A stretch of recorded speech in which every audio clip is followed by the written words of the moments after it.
इस कार्यक्रम के प्रायोजक है कृषि एवं किसान कल्याण मंत्रालय, भारत सरकार।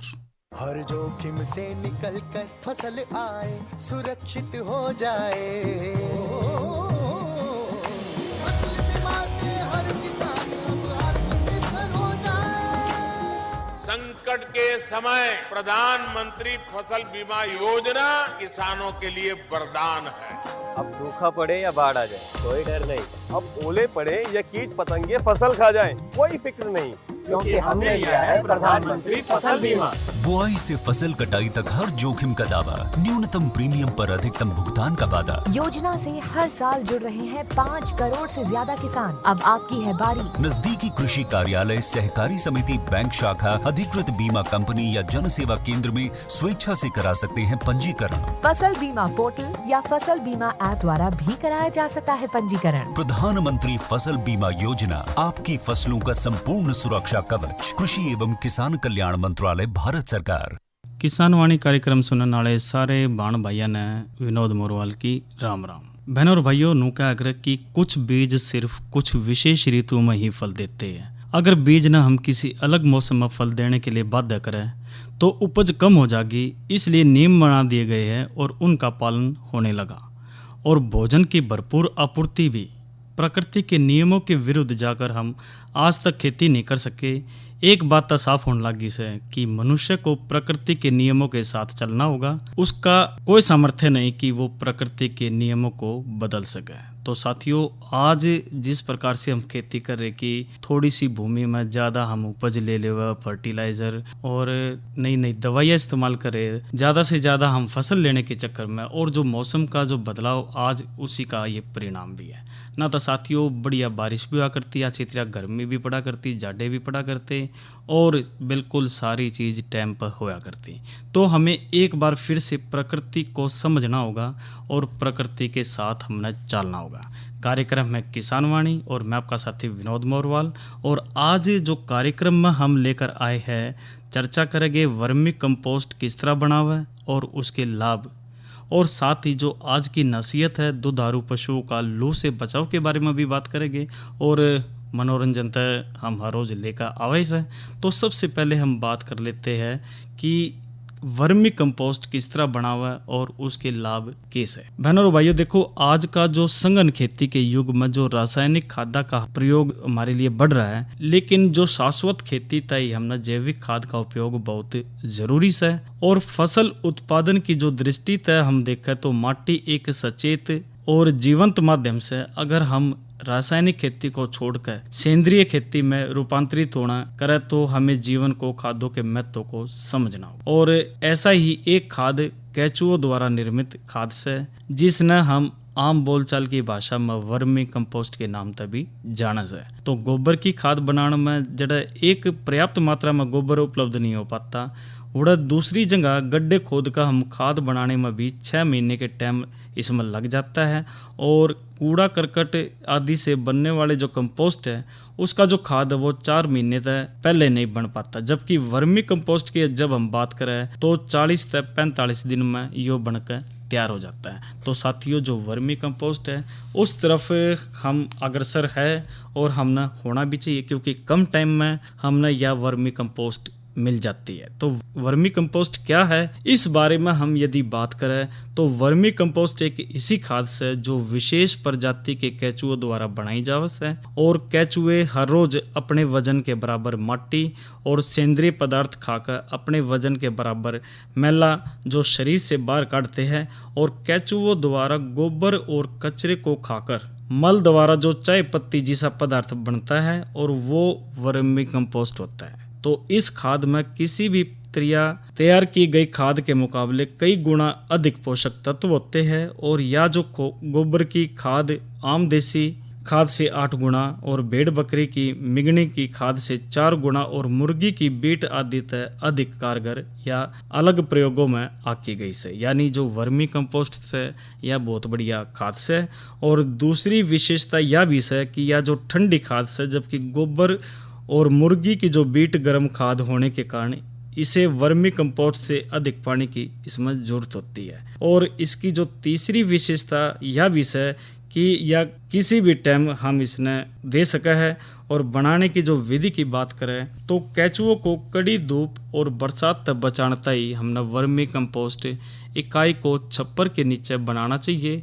और इकाई की जो चौड़ाई की बात करें तो 2 से 3 फीट तथा लंबाई आवश्यकता के अनुसार रखी जानी चाहिए। और इसकी जो ऊंचाई से वह लगभग 2 फीट रखते हैं। और यह जो विधि है गड्ढा विधि तय अच्छी मानी गई है, क्योंकि इस विधि से बनाई गई इकाई में बेहतर नमी तथा वायु संचार के कारण खाद जल्दी तैयार होती है। तो सबसे पहले लगभग 12 से 15 सेंटीमीटर हमने मोटी भूसा पराली या फिर सरसों के जो कचरे है उसकी परत हमने बनाई जाती है। और इसके ऊपर लगभग 10 से 12 सेंटीमीटर मोटी जो गोबर की परत लगाई जावा है। और गोबर की परत के ऊपर 30 से 45 सेंटीमीटर फिर खेत के जो दूसरे उसमें फसल अवशेष कचरा इसने बिछाकर उसके ऊपर 3 से 4 सेंटीमीटर मोटी एक माटी की परत बिछा देते हैं। और सब तक ऊपर जो 5 से 6 सेंटीमीटर की है वह मोटी गोबर की परत लगाई जाती है। और इस तरह निर्मित इकाई में केचुए छोड़ दिए जाते हैं। और केचुए की संख्या इकाई के आकार पर निर्भर करती है। और सामान्यतः 500 केचुए प्रति घन मीटर पर्याप्त रहा है। और केचुए छोड़कर इकाई को जो पानी में छिड़कर बोरी तक ढक देते हैं। और इकाई में नमी का विशेष इसमें हम ध्यान भी रखते हैं। तो सामान्यतः सर्दी और बरसात में एक बार फिरते हैं, गर्मी में 2 बार प्रतिदिन पानी का छिड़काव इसमें हमने करना चाहिए। लगभग 40 से 45 दिन बाद खाद बनकर तैयार हो जाती है। और केचुए नीचे चले जाते हैं। और तैयार खाद को हटाकर हम जिस प्रकार से हमने यह विधि बताई उसके द्वारा इकाई को फिर लगा दिया जाता है। और केचुए ऊपर आकर फिर क्रियाशील हो जाते हैं। इस प्रकार ये जो चक्कर चलता रहा है और खाद हमारी जो तैयार हो जाती है। तो वर्मी कंपोस्ट में जो लाभदायक तत्व की बात करें तो इसमें नत्रजन 0.5 से 2.5% और जैविक कार्बन की बात करें तो इसमें 25 से 30%, फास्फोरस की बात करें तो 1 से 2% और पोटाश की बात करें तो 1.5 से 2.5%। और कार्बन नत्रजन अनुपात की बात करें तो 16:1 और सल्फर की बात करें तो 3% इसमें जो लाभदायक तत्वों की इसमें मात्रा होती है, यानी वर्मी कंपोस्ट में जो लाभदायक तत्वों की मात्रा से। और इसके अलावा इस खाद में ह्यूमस 6% से 8% तक होती है। और यह लगभग 20% नमी युक्त हुआ है।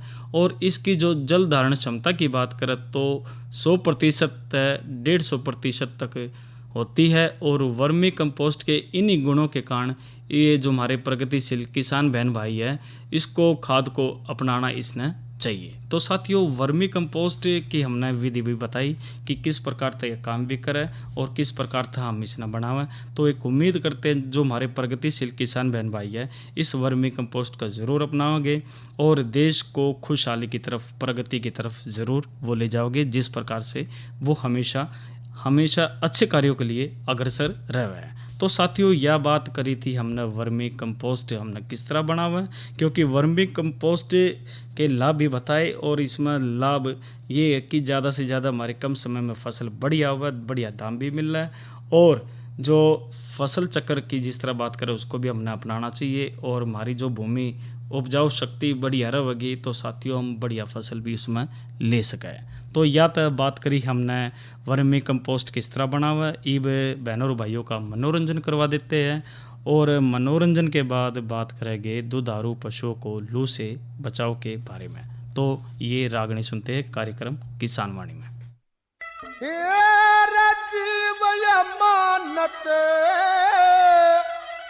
खोज सबर की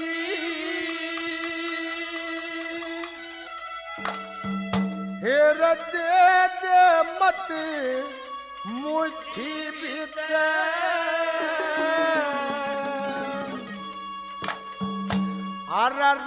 नहीं कोई सबने जाना दो जन आगे बोले पीछे जीव मनते उस सबर की तेरे मत मुट्ठी बीच रहा नहीं कोई सबने जाना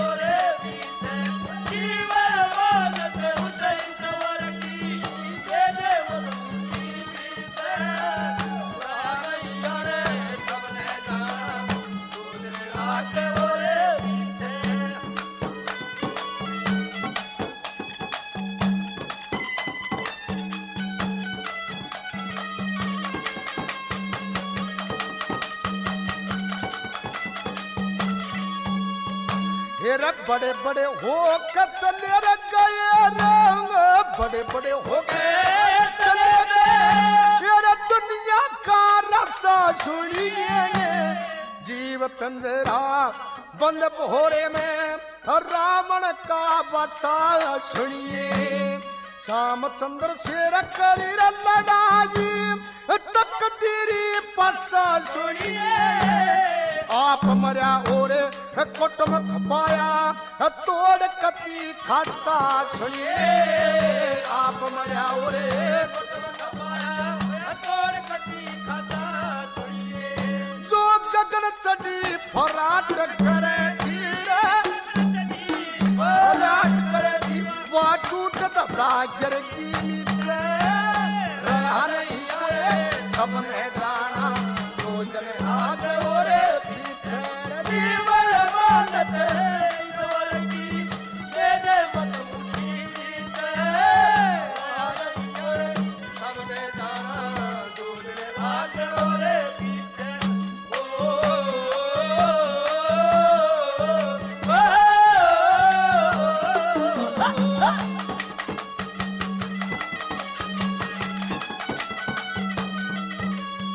क्या कितनी बड़ी, क्या कितनी बड़ी पृथ्वी पांडो डंगा न प्या करते।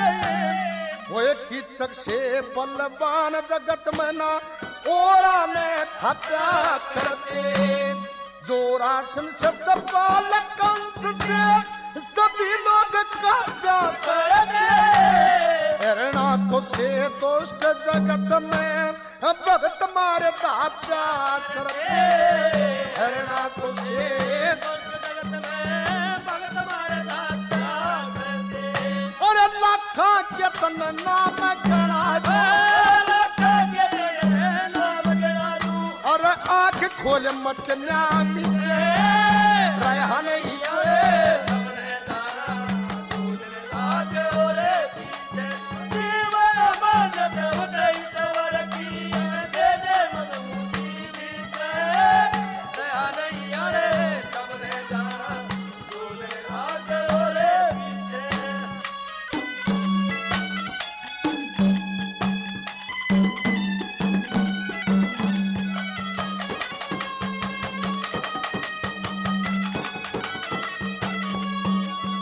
अरे कुछ पूरब कोर कुछ पश्चिम कुछ उत्तर दक्षिण गेट चले।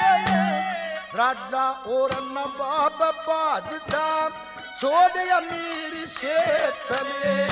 अरे कुछ जन खतर आए थे फिर मैं भी वापस लेट चले। स्टेशन से टिकट कटा के सभी मुसाफिर बैठ चले। स्टेशन से टिकट कटा के सभी मुसाफिर बैठ चले। रबन पैया बन लेन चैन या, रबन पैया बन लेन चैन या। मोदरे ल सबन है किले रहा नहीं कोई। सबने जाना दो जने आगे और पीछे। जीवे मानत होते सवर की घर दे दे बदूती नीचे। रहा नहीं यारे सबने जाना दो जने आगे और पीछे।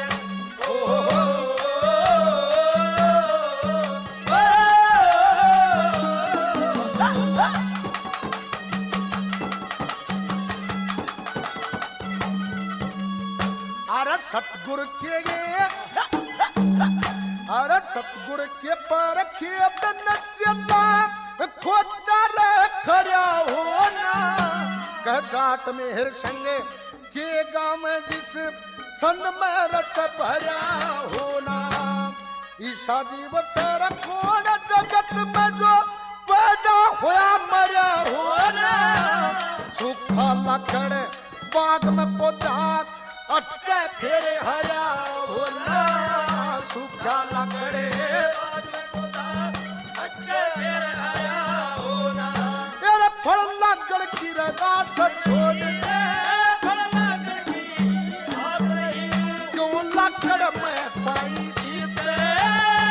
हर ही पे अब मैं जाना आगे और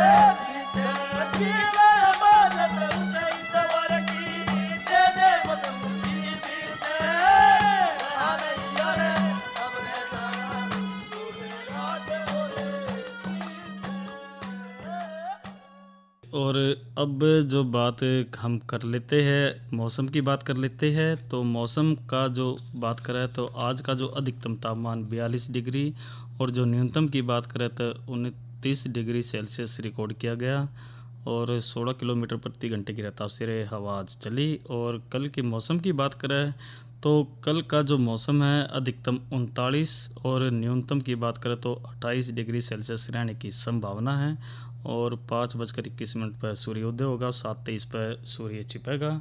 और हवा की रफ्तार की बात करें तो 11 से 23 किलोमीटर प्रति घंटे की रफ्तार से हवा बहेगी, यानी कि बिल्कुल तेज़ धूप ज़रूर चल रही है।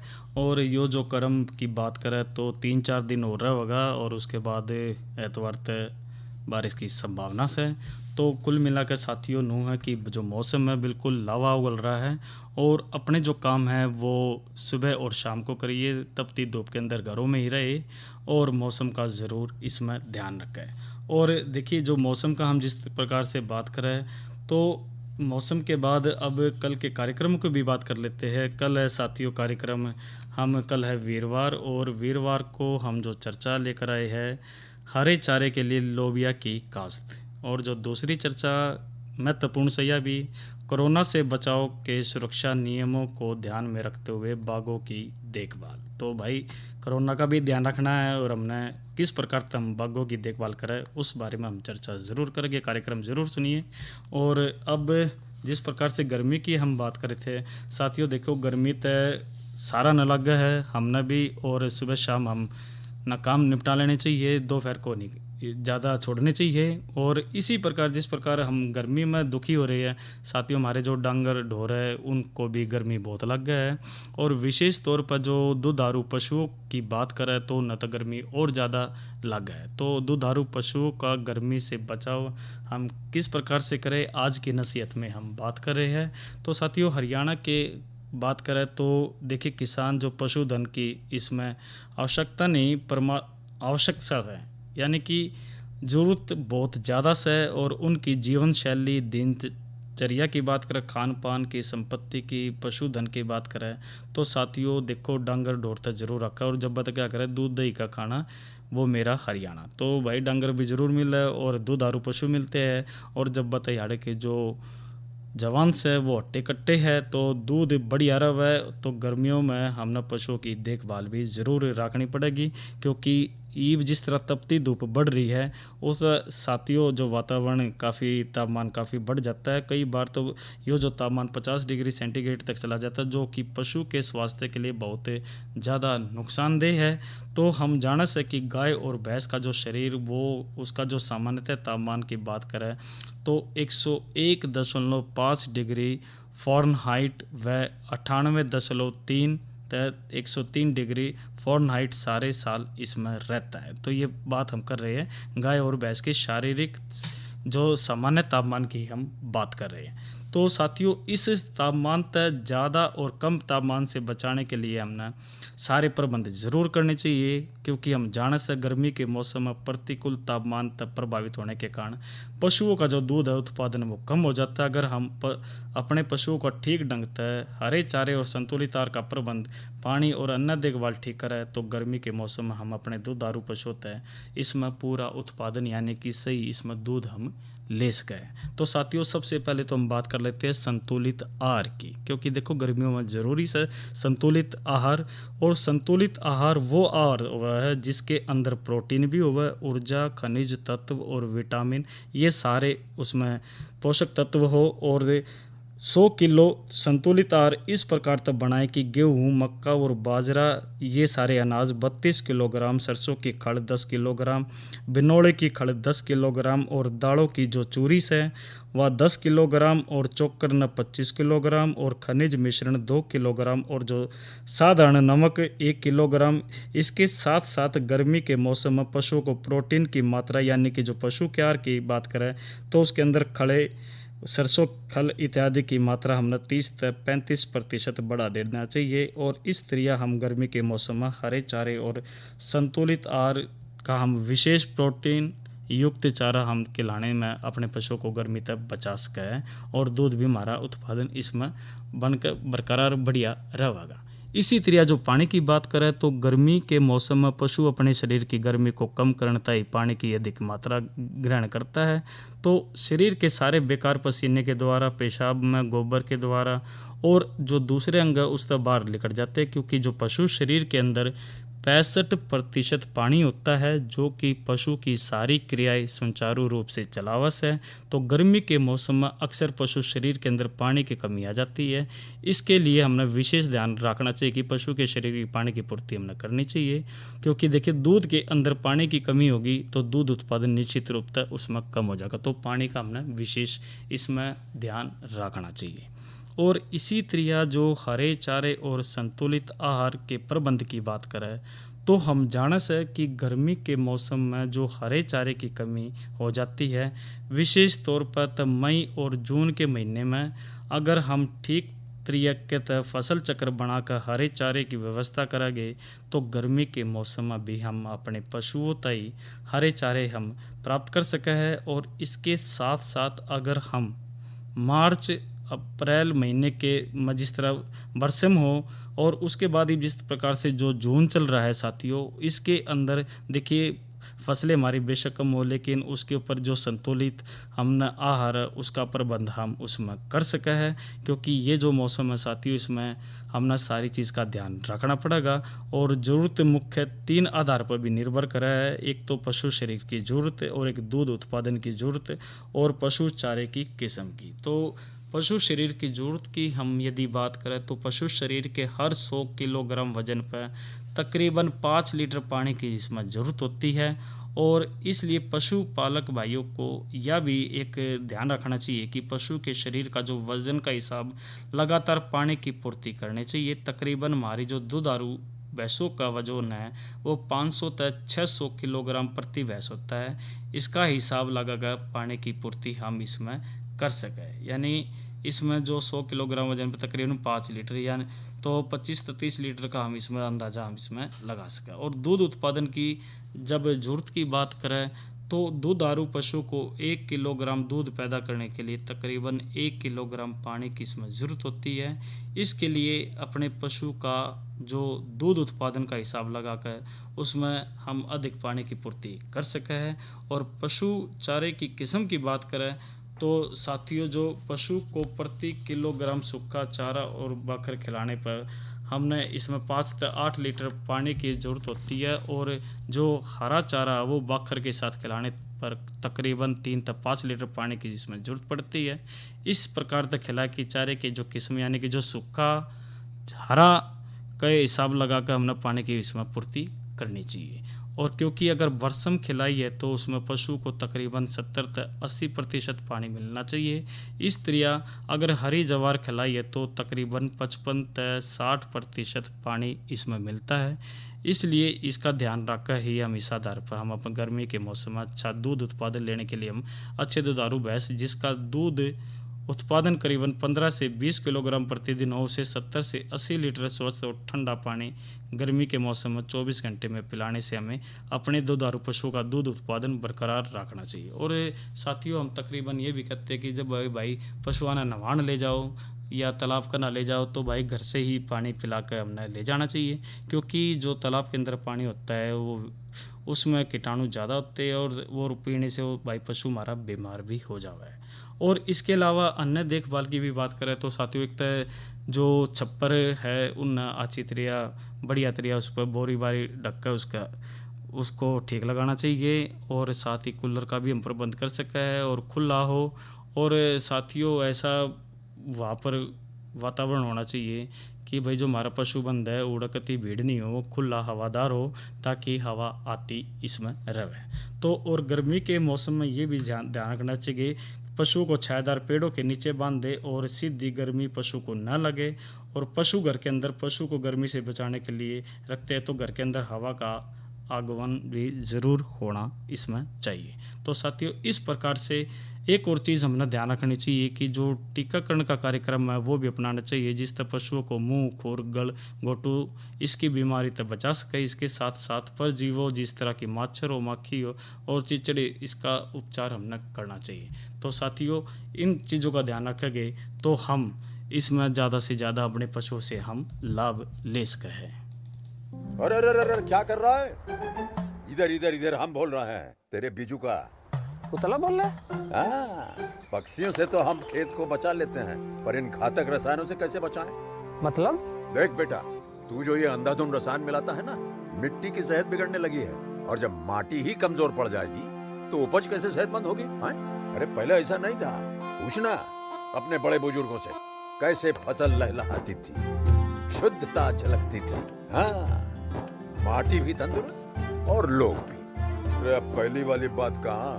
पर अब तो सब यही डाले हैं। सब नहीं, आज भी लाखों जागरूक किसान परंपरागत विधि से फसल उगा रहे हैं। खर्चा कम और उपज की कीमत भी बेहतर पा रहे हैं। सच है? रे बेटे, एक्सपीरियंस से बता रहे हैं, धूप में बाल सफेद नहीं किए हैं। हाँ। ठीक है भाई, मैं भी आज से जैविक खेती शुरू करूंगा। माटी से प्रेम की परंपरा है परंपरागत खेती। तो साथियों, आज हमने जो बात करी वर्मी कंपोस्ट किस तरह बना, उसके लाभ किस तरह है, और जो दुधारू पशुओं के लू से बचाव की नसीहत की बात करी। एक उम्मीद करते हैं आज के अंक में हमने ज़रूर इस पर अमल भी करेंगे। और साथियों, चिट्ठियाँ भी ज़रूर लिखते रहे अगर, क्योंकि आपका जो मार्गदर्शन भी बहुत ज़रूरी है। और पता है द्वारा केंद्र निदेशक आकाशवाणी कुरुक्षेत्र हरियाणा, पिन कोड है 136118। अच्छा भाइयों, राम राम। इस कार्यक्रम के प्रायोजक थे कृषि एवं किसान कल्याण मंत्रालय, भारत सरकार।